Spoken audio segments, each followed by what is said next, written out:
Story time. So, in the winter of 2018 in Brooklyn, New York, I was mentored by llmind. So, if you don't know who llmind is a producer whose music you've definitely heard before, and I suggest you look it up. But, believe it or not, this is me and llmind in the studio, his studio in Brooklyn, New York, where I spent hours and hours with him, and he taught me one-on-one a lot of production tricks and things, and I was, eyeing every single thing he was doing throughout the session, and I spoke with him for several hours.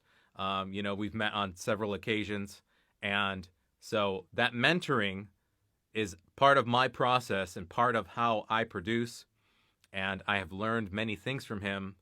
And I also have his entire sample pack collection, which he's known for, which is the Blap Kits from llmind. So I'm going to show you a little clip of llmind himself and some of his production and work he's doing. And, he will talk about some artists that he's worked with in the studio as well and artists that he's produced for.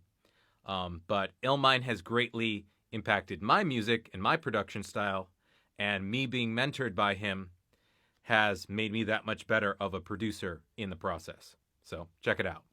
Get the club to go crazy.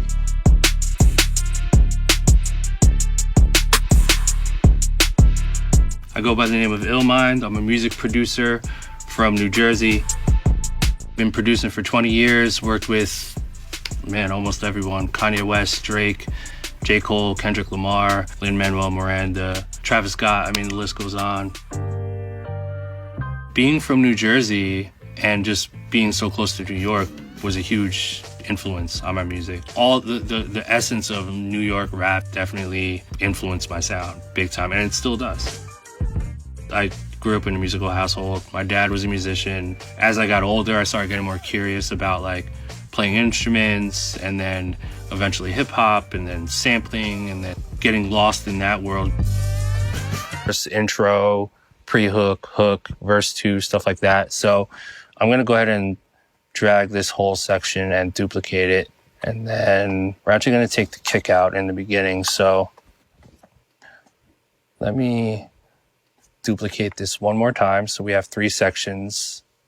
Now I'm thinking about an intro, right? How can we start this? Thinking we don't need the bass in the beginning.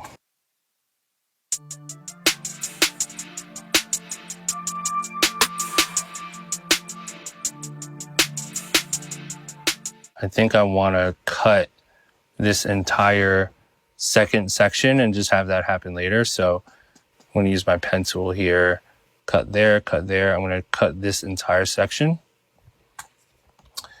We're going to bring this back here, and then we're going to have it set up like this. So I'm going to take my kicks out, see what that sounds like.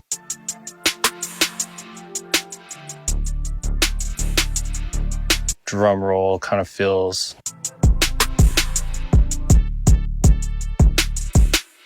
As I'm creating the vibe in the process, I'm thinking about where this can get played. So this little cut right here, transition, going into the next section, that's for the strip club. That knock, you know what I mean?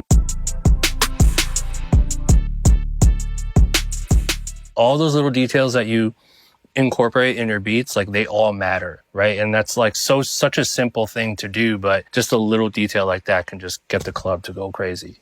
The final step, honestly, here in Reason is basically, put a limiter on it to bring the volume up a little more without having to squash it too much, because I want to keep the, dynamics in here. I want the drums to still really knock through the mix.